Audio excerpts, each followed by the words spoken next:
Friends, ഞാനിപ്പോൾ ഉള്ളത് Abu Dhabi international എയർപോർട്ടിലാണ്. പരിപാടി എന്താണെന്ന് വെച്ചാൽ നാട്ടിലേക്ക് പോക്കായി.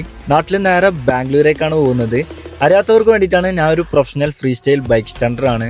സോ നമുക്ക് ഈ മാസം കുറച്ച് ഷോയും കാര്യങ്ങളൊക്കെ വരുന്നുണ്ട്. ഈ മാസം 11th നമുക്കൊരു ഷോ കൺഫേം ആയിട്ടുണ്ട്. അതിൻ്റെ ഭാഗമായിട്ട് ഞാൻ നേരെ ബാംഗ്ലൂരേക്കാണ് പോകുന്നത്. അവിടെ സജാദും അതുപോലെ തന്നെ കൂട്ടുകാരൊക്കെ ബാംഗ്ലൂരാണ് ഉള്ളത്. അതുപോലെ തന്നെ ഇതാണ് നമ്മുടെ അബുദാബിയിൽ പുതുതായിട്ട് വന്ന എയർപോർട്ട്. ഞാൻ എയർപോർട്ടൊക്കെ ഒന്ന് ചുറ്റിക്കറങ്ങി. ആ കറങ്ങുന്ന സമയത്താണ് നമ്മുടെ ചുമരിലൊരു വെറൈറ്റി ആയിട്ടുള്ള സാധനം കണ്ടത്.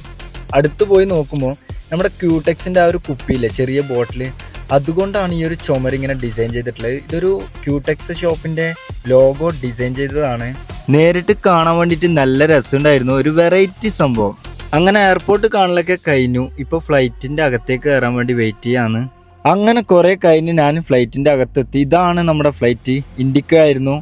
ഫ്ലൈറ്റ് എടുക്കാൻ വേണ്ടിയിട്ട് കുറേ ഡിലേ ആയി. 12:30 അവിടുന്ന് മൂവ് ചെയ്യേണ്ട ഫ്ലൈറ്റ് അവിടുന്ന് 2:45 മൂവ് ചെയ്തത്.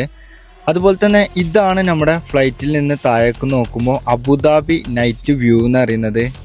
ഇപ്പം നമ്മുടെ ഫ്ലൈറ്റ് പറന്നുകൊണ്ടിരിക്കുന്നത് ബാംഗ്ലൂർ സിറ്റിയുടെ മുകളിലേക്ക് കൂടിയാണ്. അങ്ങനെ രാവിലെ ആയി ഗൈസ്. ഒന്നും കഴിക്കാനൊന്നും ഫുഡും പരിപാടികളൊന്നും ഫ്ലൈറ്റിലില്ല. സോ ഒരു ഓറിയോ ബിസ്ക്കറ്റും അതുപോലെ തന്നെ ഒരു ഗ്ലാസ് വെള്ളവും കുടിച്ച് അഡ്ജസ്റ്റ് ചെയ്തു. ഈ കാണുന്ന വ്യൂ എന്ന് പറയുന്നത് നമ്മുടെ ബാംഗ്ലൂർ സിറ്റിയുടെ മുകളിലേക്ക് കൂടി ഇങ്ങനെ ഫ്ലൈറ്റ് പറക്കുന്ന ആ ഒരു വ്യൂ ആണ്. അങ്ങനെ നമ്മുടെ ഫ്ലൈറ്റ് ബാംഗ്ലൂരിൽ ലാൻഡായി. ഇതാണ് നമ്മുടെ ബാംഗ്ലൂർ എയർപോർട്ട് എന്ന് പറയുന്നത്.